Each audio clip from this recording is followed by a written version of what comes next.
طبعا نادي الزمالك عنده يوم السبت الجاي ماتش حياه او موت في لقاء العوده مع اتحاد العاصمه في نهائي الكونفدراليه. طب يا ترى الاعلام الرياضي بيتكلم عن الماتش ده ازاي وعن نادي الزمالك ازاي، ويا ترى هو واقف جنب نادي الزمالك فعلا ولا لا؟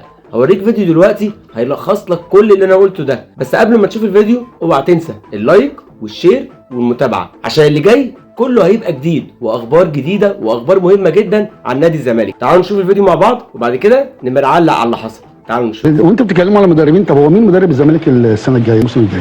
انا نفسي الكابتن معتمد جمال يكمل. لا نفسك انا بسال سؤال. ها مين المدرب؟ لا نسال فؤاد. مين يا مدرب لو الزمالك خسر بدل ما انا بسالك مين مدرب الزمالك الموسم اللي جاي؟ حتى الان معتمد جمال. هقول لك بس انا هقول لك حتى الان معتمد جمال. حتى الان معتمد والنبي اللي في حلو والله اللي في حلو. حتى الان معتمد جمال قال لك بلاش تسالني انا لحسن هو لو قال ده مش اسرار.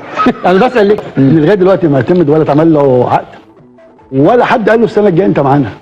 والله طبعا كلام في منتهى الخطوره، يعني لغايه دلوقتي لما بكلمك ما حدش قال له انت معانا. طب شد حيلك. بس هو اكيد لو كسب البطولتين هيكمل بقى. طب لو ما كسبش بره رش هيكمل. انا بقول لك بره مش هيكمل. طب لو كسب واحده وواحده الله اعلم بقى يقعد نص موسم. لو خسر الدوري انا بتكلم لو خسر الدوري بره. ما انا بتكلم ليه كده؟ ان انت دلوقتي انت عامل ضغط عليه، ده هو يعني عامل اعجاز وانجاز وعامل كل حاجه. اظن تتفقوا معايا. فنعتمد يعني طبعا عامل كده مليون في المية. انت ان انا من شهرين مع الكابتن حسين لبيب قلت له طمنه. هو في فلسفه مش عايزين يطمنوه، في فلسفه في دماغ مجلس اداره نادي الزمالك، طول لما انت مش مطمنه هيشتغل احسن. دي معلومه بقولها لك في منتهى يعني اكيد. هي دي الفلسفه بتاعتهم.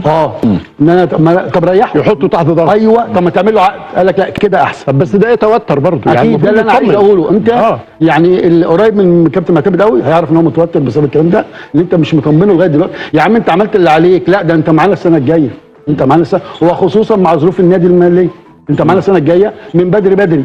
طب انت ليه بتعمل كده؟ ليه بتضغط عليه مع كل ما تخيل يا استاذ احمد؟ عايز اجابه على التساؤل اللي كان طرحه استاذ احمد. كابتن معتمد جمال لو اخذ البطولتين هو مستمر مع نادي الزمالك، ولكن حط تحت لكن دي مليون خط، رغم حاله النشوه اللي عاملها لو اخذ الكونفدراليه وخسر الدوري هو خارج اسوار نادي الزمالك. بالذمه ده اعلام محايد؟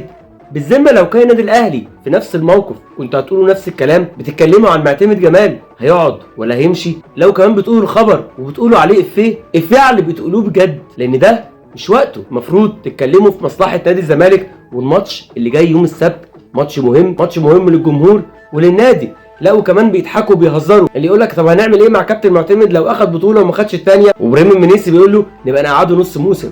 طبعا ليك حق تهزر، طبعا ليك حق تضحك،